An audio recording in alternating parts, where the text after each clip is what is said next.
תודה רבה אמיתי, התגעגענו.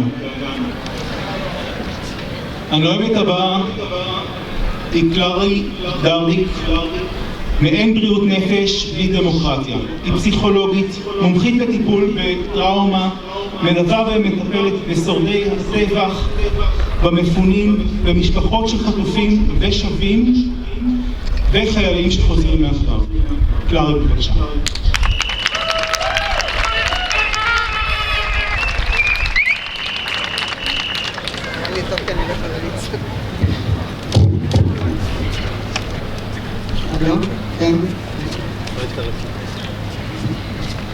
שלום לכל הנוכחים.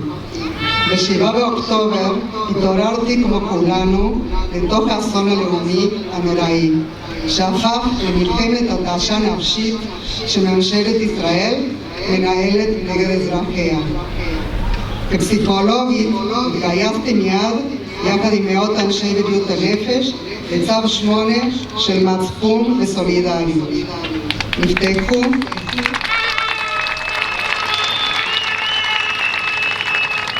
נפתחו קווי סיוע טלפוני לכל הפונים וחמ"לים פסיכוסוציאליים במקומות שמפונים החלו להתפנות עליהם. כמובן שרוב התערבות החירום נעשתה בהתנדבות משום שהמדינה לא הייתה ערוכה למצב. בושה.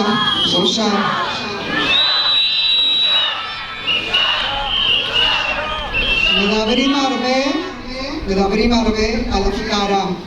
אני עומדת לפניכם כדי לתאר לכם איך נראית ואיך מורגשת הפקרה. המפגש הראשון שלי עם שורדי הטבח היה עוצמתי ומצמרר. פגשתי בני אדם עלומים, מבולבלים וכואבים.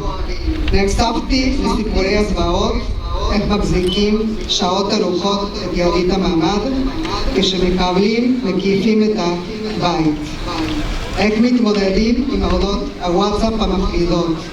איך שומעים בכי, צעקה ועוד צעקה עד השקט הזועק שממנו מבינים מה עלה בגורל השכנים ואולי הם הבית הבא בתור. אנשים נלקחים מביתם בדילמות המוסריות, האם לעזור לחברים או להישאר ולנסות להגן על המשפחה.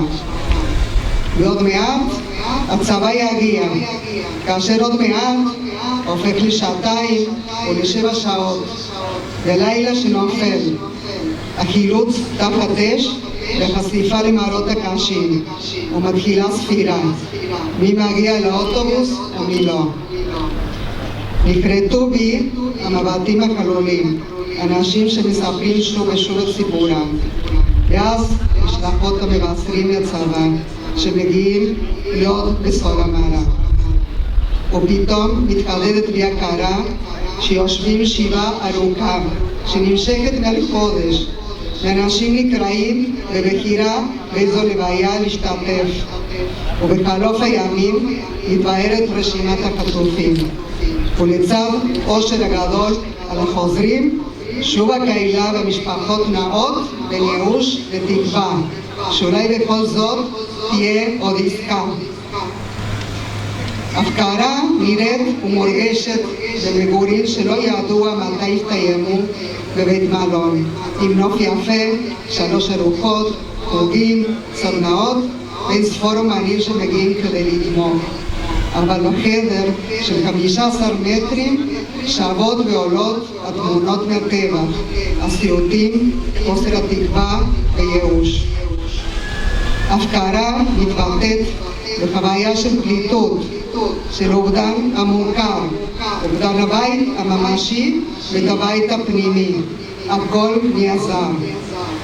הפקרה של 125 בני אנוש ששורדים ואולי לא בתופת, שהורגלנו לכנות אותם החטופים.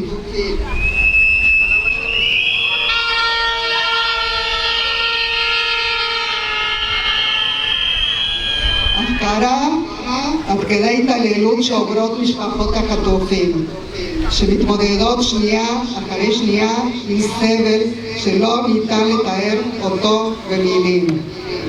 לצד חוסר אונים מוחלט, אשר חוץ מלשלוף את בן המשפחה מעזה, עושים הכל.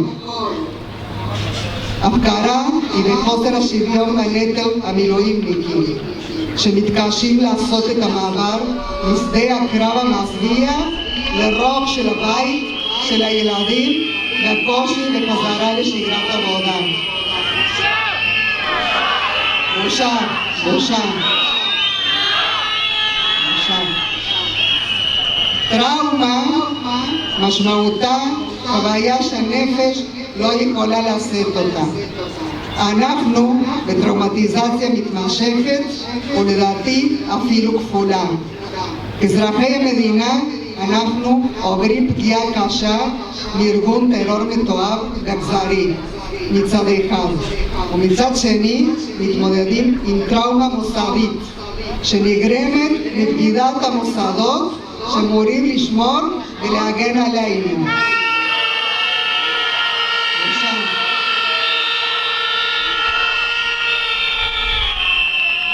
נכון, אנחנו עם מצולק נפשית. הטראומה גורמת לקיפאון של הנפש. אך הבשורה טובה היא שלנפש יש יכולת לתיקון והחלמה. אנחנו יכולים לבחור בחמלה, בסולידריות ובהנהגה חדשה שבשבילה הביחד ננצח היא השמירה על ערך החיים כערך עליון.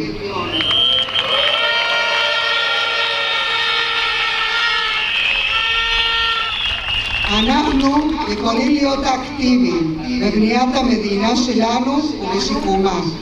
בדיוק הדברים שאנחנו עושים כבר למעלה משנה. מתנדבים, מוחים, מתנגדים לרע ומציעים את הטוב. מחזיקים ביחד את התקווה.